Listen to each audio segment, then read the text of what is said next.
आज की तारीख में हर आदमी कोई ना कोई प्लानिंग करता है ना, तो हर बच्चों की भी प्लानिंग करते हैं कि हमारा बच्चा किस सेक्टर में जाना चाहिए।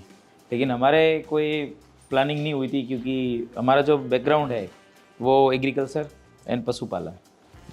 तो जब हम छोटे, मतलब क्योंकि छोटा गांव था, वहाँ एजुकेशन था नहीं, तो फिर बड़े शहर में एजुकेशन के लिए गए, वो भी उपखंड लेवल का, इससे ज़्यादा नहीं। तो वहाँ हम पढ़ाई करते थे, तो रेंट पे रूम लेकर के पढ़ाई कर रहे थे, 2-3 जने साथ में रह करके। तो वहाँ हमारे पास में कोई LIC का स्टाफ था, जो उन्होंने भी रेंट पे रह रहे थे।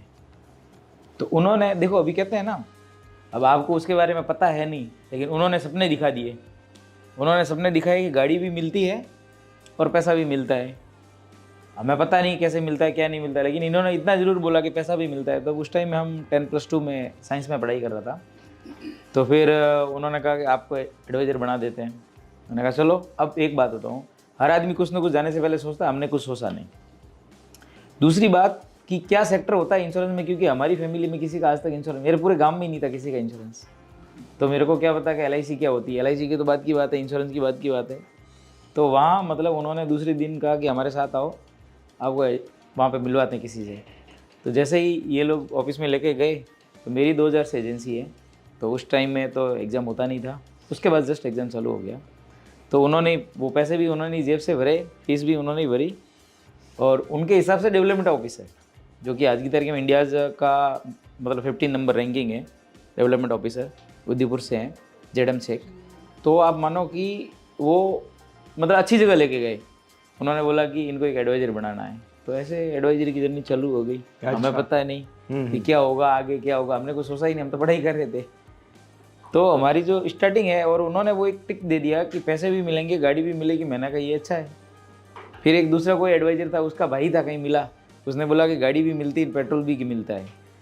तो मैंने कहा अच्छी है ना, इससे तो और नौकरी कौन सी अच्छी हो सकती है। अच्छा, तो इस प्रकार से आपकी एंट्री हुई। लेकिन हाँ बोलिए। तो उस टाइम में हमारे पास साइकिल भी नहीं थी, कोई साइकिल नहीं, कुछ नहीं, जस्ट एंट्री किया और फिर पढ़ाई कर रहे थे। फिर तो आपको ध्यान ही है कि वो पीछे पड़ जाते हैं हाथ धो गए।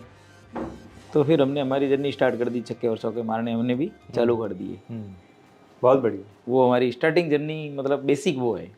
नहीं, लेकिन जब आपने छक्के मारने शुरू किए, चौके मारने शुरू किए, लेकिन कुछ ऐसे गुगली बॉल भी आते हैं ना, जो कि बाउंसर चले जाते हैं, तो कुछ ऐसी तकलीफ़ें, कठिनाइयाँ? नहीं, हमने तकलीफ और कठिनाइयाँ क्या होती है ये हमारे नज़दीक आती भी नहीं है, और हम सोचते भी नहीं क्या होती है, उसको हम नज़दीक ही नहीं आने देते। उससे क्या लेना देना हमें, तो हमें क्या करना है। क्योंकि आपको ध्यान है तो आपका लॉकडाउन का इंटरव्यू भी वही था, हमें क्या करना है। देखो जब चलोगे तो बहुत सारा रहेगा, इधर उधर उधर उधर, वो कोई मैटर क्लोज नहीं करता है। आपको आपका गोल, आपका सपने पूरे होने चाहिए, आपका वही ध्यान होना चाहिए, और दूसरा कुछ नहीं। बहुत बड़ी बात है, एक्चुअली में बहुत बड़ी सीख भी है, और ये आप में बहुत बड़ी पॉजिटिव बात है। लेकिन ज़्यादातर लोगों में ये नेगेटिव बात होती है कि तकलीफ़ें हमें ज़्यादा दिखाई देती हैं। आपने तकलीफ़ों को देखा ही नहीं, and that is the reason जो है आपने जो है वो सीधा रॉकेट ही पकड़ लिया, नहीं तो तकलीफ़ें ही हमें रोक के रखती हैं। एनीवे, लेकिन छोगाराम जी, आप लोगों के साथ में कैसे ट्रस्ट बिठाते हैं कि लोग आपके साथ में जुड़े रहें, और जुड़े भी रहें, आपको बिजनेस भी देवें? ये चीज़ कैसे आप क्रिएट करते हैं? वो माहौल कैसे सामने वाले के माइंड में क्रिएट करते हैं? अपने बिजनेस के अंदर तो हमेशा देखो सर्विस ही मैन है। तो आप जो प्रोडक्ट बेच रहे हो, नॉलेज के साथ प्रोडक्ट बेचो, नॉलेज के साथ प्रोडक्ट बेचोगे, फिर उसकी सर्विस भी आप अच्छी तरह से दोगे, तो नो डाउट आपको कस्टमर कहीं छोड़ के जाने वाला नहीं है। कस्टमर को क्या ज़रूरत है, दूसरे जो एडवाइज़र देते हैं उससे पहले ही मैं दे देता हूँ। तो मे भी पॉसिबल कि कहीं वो उसके जाने की संभावना ही नहीं है। मतलब जो चीज़ दूसरे उनको देवे, आप पहले उनको दे देते हैं। यस, यानी कि आपको एडवांस चलना पड़ेगा।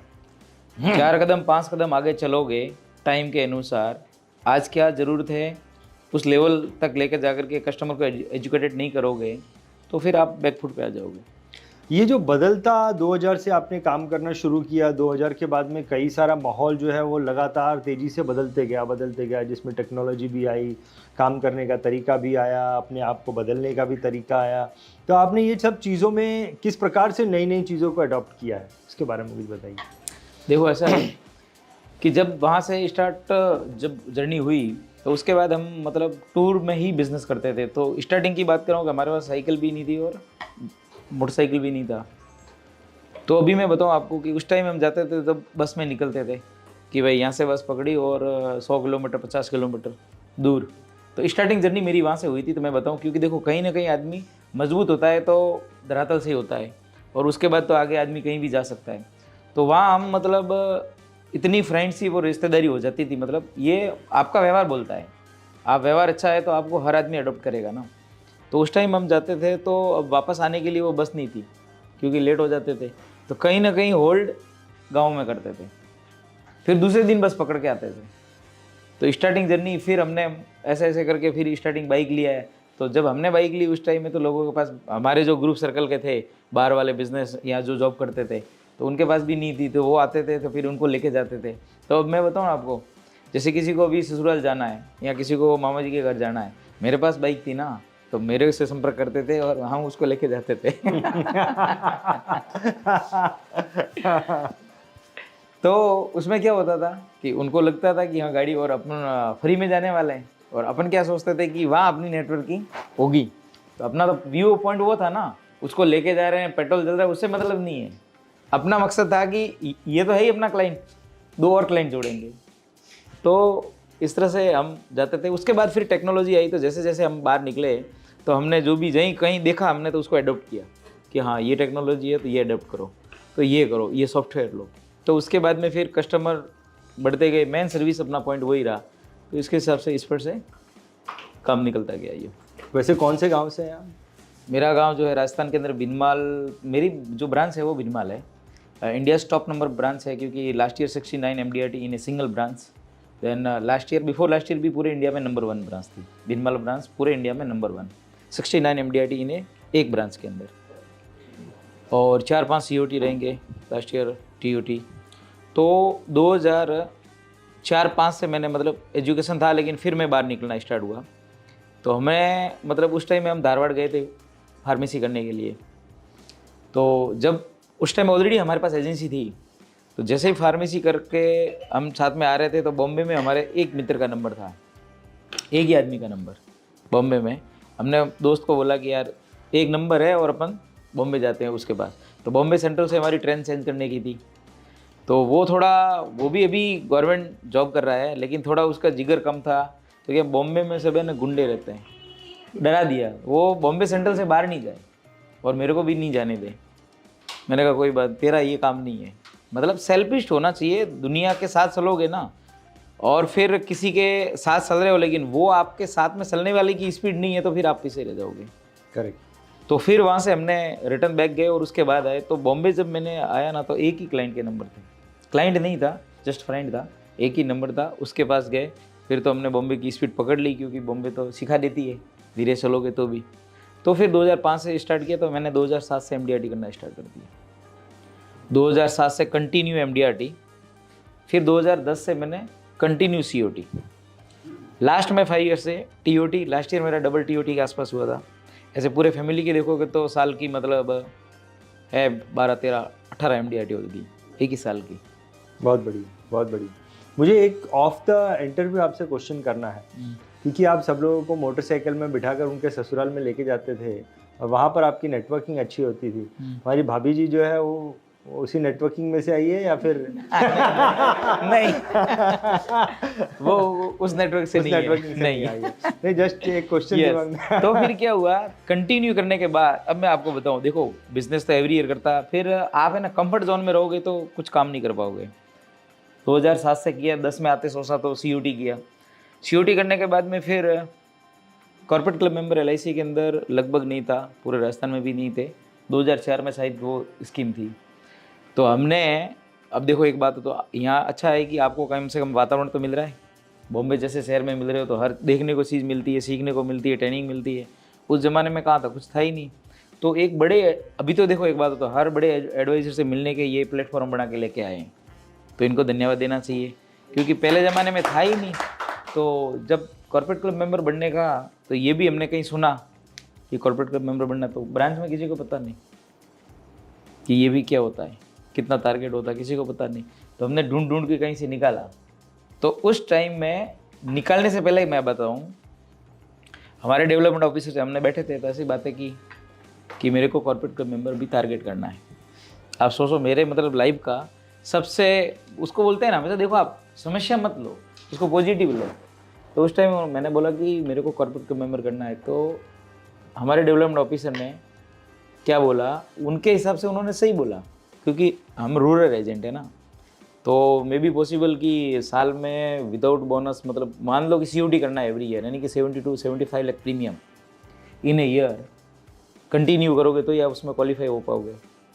तो रूरल एरिया में जब रह रहे हैं तो मे बी पॉसिबल नहीं है कि आप इतना कर लोगे। तो उन्होंने बोला कि ये मेट्रो शहर वाले करते हैं, अपना काम नहीं है। तो उनकी वजह से वो सही थे ना, क्योंकि जब रहता ही रूरल में है तो फिर इतना प्रीमियम कहाँ से आएगा एवरी ईयर। तो हमने सोचा कि चलो कोई बात नहीं, लेकिन उस रात नींद नहीं आई, क्योंकि ये मेट्रो शहर क्या होता है उसको ध्यान में लिया कि अभी मेट्रो शहर बनना पड़ेगा ना। तो हमने मेट्रो शहर बनने के लिए तो ठीक है, लेकिन इसको तो करके ही रहेंगे हम। तो फिर हमने उसको चक्के चौके मारे, हमने उसी साल क्वालिफाई किया, 2 साल कंटिन्यू किया कॉर्पोरेट क्लब। यस, 2 साल कंटिन्यू किया, मेट्रो शहर में जाकर के बिजनेस किया, उसको कंटिन्यू किया। उसके बाद हमारी जर्नी जो बाहर ऑफिस की हुई है वो स्टार्टिंग बाहर हुई। तो उससे पहले हमने मतलब 2008 में भी 4 व्हीलर ले लिया, 2006 में हमने 4 व्हीलर ले लिया। फिर आते आते फिर सोचा कि हाँ कॉर्पोरेट क्लब मेंबर तो बन गए। तो वो एक मतलब छोगाराम, मुझे आपसे ये पूछना है कि आपका मेन टर्निंग पॉइंट क्या रहा आपके बिजनेस में? वो बॉम्बे आना टर्निंग पॉइंट रहा, या ये किसी ने आपको बोला कि नहीं ये तो मेट्रो वाले ही करते हैं, ये टर्निंग पॉइंट, या कुछ और? मैंने बहुत देखा है। देखो, एक तो क्या बात है, हर अपन किसी न किसी बड़े एडवाइजर को देखते हैं या किसी बड़े बिजनेसमैन को देखे तो वो पैसा कमाता, तो अपन क्यों पैसा नहीं कमा सकते। तो मेन है कि हमें ड्रीम ज़्यादा, सपने रखने चाहिए, और जो भी अपनी लग्जरी लाइफ जीनी है तो उसके लिए पैसे की ज़रूरत होगी। तो आप मतलब ऐसा तो है नहीं कि खाली जनसेवा करोगे आप, तो लग्जरी लाइफ जीने के लिए आपको पैसे कमाने हैं। तो फिर हमने मेट्रो शहर में जाकर के भी बिज़नेस किया। तो आप मानो कि स्टार्टिंग में हमारे पास में साइकिल भी नहीं थी, लेकिन आज मेरे पास BMW है। तो 2017 में हमने BMW ली। तो उस टाइम में भी बहुत लोगों ने, हमारे नज़दीक के दोस्तों ने ताने मारे, पागल आदमी है, BMW से क्या करेगा, अपने वहाँ गाँव में चलती है। तो मैं क्यों नहीं चलती? तो गाँव में BMW चलती नहीं, वहाँ तो रास्ते भी अच्छे नहीं है, रेत सब खड्डे वड्डे। तो हमने 2016 के अंदर अहमदाबाद में फ्लैट लिया 3 BHK, क्योंकि BMW लेने के लिए, मतलब वहाँ नहीं चल सकती ना, लेनी तो BMW है। तो फिर अहमदाबाद में हमने 2016 में फ्लैट लिया और फिर BMW ली 17 में। छोगाराम जी, मुझे एक चीज़ बताइए कि आपने BMW ली, आपने अच्छी ग्रोथ की, लेकिन इसके पीछे क्या, you should have number of clients, आपके पास कस्टमर होने चाहिए। तो कस्टमर्स को कैसे, आप नए नए लोगों से कैसे मिलते हैं, फिर उन्हें कस्टमर कैसे बनाते हैं? देखो, ऐसा है कि जहाँ मतलब कहीं आप जाते हो, किसी के फंक्शन में जाते हो, तो आप हमेशा थोड़ी दुनिया से हटके रहोगे। मतलब आपका जो व्यवहार त्यौहार तो बोलना चाहिए कि are you life planner, insurance के एडवाइजर हो, आप कॉमन मैन नहीं हो। तो कॉमन मैन कभी नहीं रहना है। कॉमन मैन नहीं रहते हो तो आपको दुनिया जानेगी। जब दुनिया जानेगी तो आपको पता है कि अपना कौन सा क्लाइंट हो सकता है, तो फिर उसके पीछे लगना पड़ेगा आपको। तो कोई आदमी मैं बताऊँ आपको, मतलब ऐसे शब्द यूज़ नहीं करने चाहिए, लेकिन एक बात बताऊँ, चोर क्या देखता है? किसके पास पैसा वही देखता है ना। और पैसा है तो फिर कैसे जानेगा उसके घर पे? तो उससे भी सीख मिलती है। वो हो सकता है उसने उसका दिमाग अलग लगाया है, लेकिन एक्चुअल में उसका दिमाग क्या है? उसके घर से पैसा निकालने का, कैसे निकालने का, कहाँ से जाने का। तो वो अपने में भी आना चाहिए कि उस आदमी पे, उस घर पे जाना है, उसकी फाइनेंशियल प्लानिंग करनी है तो कैसे करनी है। तो वो तो एक आपको चोर सा बता सकता है कैसे जाना है। तो फिर आप तो है ना सही काम कर रहे हो, व्हाइट कॉलर का काम कर रहे हो, ब्लैक का काम ही नहीं कर रहे हो। तो व्हाइट कॉलर में तो कोई प्रॉब्लम नहीं, किसी के घर पे जाते हो तो आप। तो मेरा मानना है कि किसी के घर पे जाते हो तो आपको, मतलब आज तक आपने सुना कहीं इंश्योरेंस एडवाइजर पे FIR हुई? धक्का देके बाहर निकाला कि आप मेरे घर पे क्यों आए? नहीं हुआ ना। तो आप जाते ही नहीं हो तो निकालेगा कौन? किसी के घर पे ही नहीं जाते हो। तो अब मार्केटिंग में जहाँ आप यार दोस्त के साथ बैठते हो या जहाँ जिस मार्केट में घूमते हो, तो अभी मैं क्या है, राजस्थान में घूमते घूमते जिस एरिया में जाते थे तो बिल्डिंग देखते थे, लगता है कि ये किसका है तो नोट करना चाहिए ना। खाली देख के मन में संतुष्टि कर दी तो फिर क्या होगा। तो आपको जहाँ लगता है कि हाँ ये कुछ, मतलब अभी जैसे एक बात बताऊँ, सोशल मीडिया है, आप क्या देखते हो, कोई गाड़ी ला रहा है, कोई फॉरेन टूर कर रहा है, तो फिर आप उसके, वो आपका ग्रुप है ना, आपका फ्रेंड तो है ही, नहीं तो फ्रेंड का फ्रेंड होगा, लेकिन आपने उस तक जाने की कोशिश नहीं की होगी। उसकी लाइफस्टाइल चेंज हुई है, वो गाड़ी ले रहा है, फॉरेन टूर कर रहा है, सब कुछ कर रहा है ना, तो फिर आप वहाँ तक आपको जाने के लिए क्या करना पड़ेगा? उसको ढूंढना पड़ेगा, तो फिर मिलेगा। क्यों नहीं मिलेगा? आप सोशल मीडिया पे भी काम करते हो, तो जहाँ आपको लगता है कि जो वैल्यूबल नहीं है उसको फ्रेंड रख के क्या करोगे? 5,000 की भी ट्रैफिक बना के क्या करोगे? सीधा हिसाब है ना। अपने को लगता है कि हाँ ये आदमी वैल्यूबल है, उसको बनाओ। उसको वो नहीं बनता है तो उसके घर में घुसने का तरीका सोशल मीडिया सिखा देता है। तो आपकी आइडेंटिटी होनी चाहिए हर जगह, इतना नाम होना चाहिए कि आप किसी के घर पे जाओ ना, तो अभी मैं बताऊँ ना, पर्टिकुलर अपने गिरगांव साइड नॉर्मली इतना नाम कर लिया कि पर्टिकुलर कोई दूसरे एडवाइजर जाता है ना, तो भी उसको एंट्री नहीं मिलती है। और कुछ क्लाइंट तो झूठ भी बोल देते हैं। अब बोल, तो वो होता क्या है कि आप मतलब सही काम नहीं करते हो तो आपको बिजनेस नहीं मिलता है। आपका रेपुटेशन देखेंगे, आपकी सर्विस देखेंगे, क्वालिटी भी देखेंगे। क्वालिटी बिजनेस आपने किया होगा तो कहीं ना कहीं आपका नाम हुआ होगा ना। लेकिन वहाँ भूल से भी कोई एजेंट जाता है तो क्लाइंट को ध्यान है कि इससे बीमा नहीं करवाना है। मेरे से भी बीमा नहीं लिया उसने, फिर भी क्या बोलेगा? अभी तो दिया छोगाराम जी को 2 करोड़ का पॉलिसी। छोगाराम जी, मुझे ये बताइए कि आप अपना ब्रांडिंग कैसे करते हैं, है ना? आपकी मार्केटिंग स्ट्रेटेजी क्या है, उसको थोड़ा। मेरी मार्केटिंग तो देखो, मेरी मार्केटिंग मेरे कस्टमर करते हैं, मेरे को करने की ज़रूरत ही नहीं होती है, क्योंकि हमने जो उनको प्रोडक्ट दिए हैं वो टाइम के अनुसार। जैन साहब ने क्या बोला कि आप क्या दे रहे हो आज की तारीख में, टाइम में ज़रूरत क्या है? कॉम्प्रेंसिव है, क्रिटिकल की ज़रूरत है, पर्सनल एक्सीडेंटल की ज़रूरत है, टर्म इंश्योरेंस की ज़रूरत है। तो अभी मतलब मेरे जितने भी क्लाइंट हैं उनको मैंने फुल सिक्योर करके रखा है कि उसकी कैपेसिटी से ऊपर, उस कैपेसिटी आदमी की मतलब इंश्योरेंस कंपनी कितना दे सकती है मैक्सिमम के, इसके ITR के हिसाब से उसको 2 करोड़ का इंश्योरेंस देगी, तो हमने पूरा उसका 2 करोड़ का कर रखा है। तो एक बात तो ये भी है कि दूसरे एजेंट का प्रपोजल पास ही नहीं होगा, सीधा हिसाब है ना।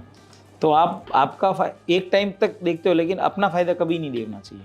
हमेशा आपका कस्टमर जो है वो आपका है, और आप खुद आपकी प्लानिंग कैसे करते हो ऐसे उस कस्टमर की प्लानिंग करनी चाहिए।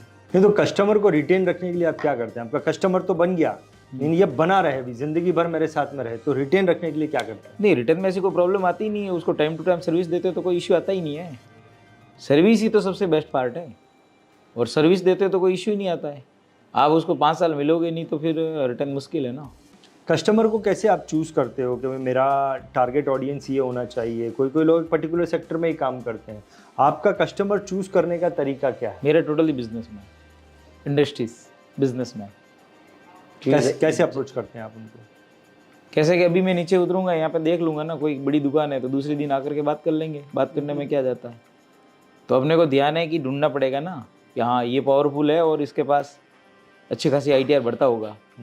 ऐसे मैं मतलब पूरे इंडिया में घुमा हुआ हूँ। स्टार्टिंग किया तब एक कोई इंडिया की कोल्ड कॉल पे आप ज़्यादा बिलीव करते हैं? यस, ऐसा कोई प्रॉब्लम नहीं होता है, जा सकते हैं। लेकिन आप जैसे भी मैं बताऊँ, पर्टिकुलर अपन यहाँ इस एरिया की बात करेंगे, तो इस एरिया में आप मतलब कहीं ना कहीं देखो, ब्रांडिंग और एडवर्टाइज से इतना मेरे को नहीं लगता फ़र्क पड़ेगा, क्योंकि मार्केट में बहुत सारे एडवाइजर है ना। और दूसरी बात है, ऐड दिखेंगे, लेकिन ऐड से उनको क्या लेना था? कॉल इंश्योरेंस एजेंट को कोई आज की तारीख में मुश्किल है कॉल करना। ठीक है, लॉकडाउन में मे बी पॉसिबल, एक अलग बात हो गई। अदरवाइज़ क्योंकि आज की तारीख में सब जगह इंश्योरेंस एजेंट है, हर घर में कहीं ना कहीं जुड़ा हुआ है आदमी। हाँ ठीक है, वो जैसा एडवाइजर है, जैसी सलाह देगा, कस्टमर को ज़्यादा ज़रूरत होगा तो अभी उनके स्मार्ट फैमिली बच्चे आ रहे हैं, वो अप्रोच करेंगे ऑनलाइन पे।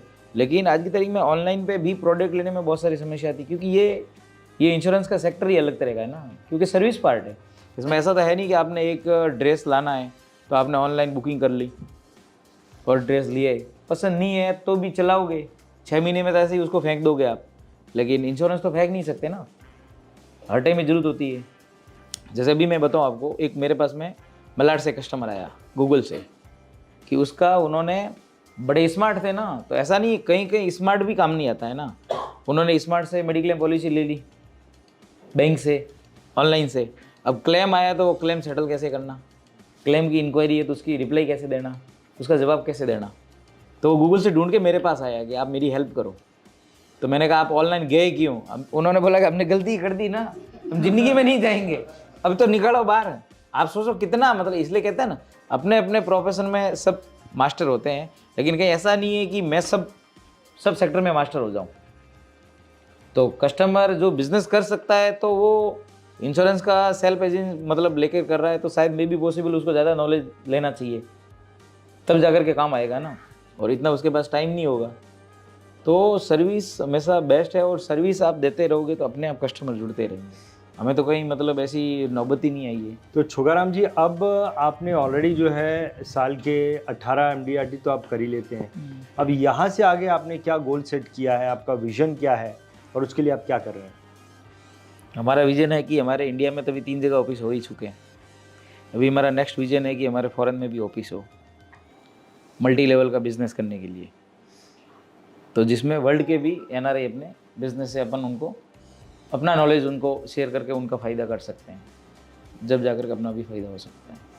बहुत बढ़िया, फैंटास्टिक, बहुत बड़ी सोच दे दी छोगाराम जी आपने कि कोई इंश्योरेंस एडवाइज़र ये भी सोच रहा है कि मेरा आपने करके दिखाया है। आप अपने गांव से बाहर निकले, वो भी एक गांव वालों के लिए एक इंटरनेशनल एडवाइज़र के रूप में ही आपने काम किया है, लेकिन हमारे लिए भी अब आप इंटरनेशनल एडवाइज़र बन रहे हैं, तो उसके लिए मैं आपको बहुत बहुत बधाई देना चाहूँगा। आपने हमें इतनी बड़ी सोच दी है, उसके लिए बहुत बहुत धन्यवाद भी देना चाहूँगा। छोगाराम जी, बहुत बहुत धन्यवाद अपने इस एक्सपीरियंस को और हमारी सोच को बढ़ाने के लिए। आपने बहुत इंपॉर्टेंट रोल किया है आज। Thank you very much, thank you very much Chhogaram ji, जोरदार ताली। DITV यूट्यूब चैनल पर सब्सक्राइब करिए, बेल आइकन दबाएं।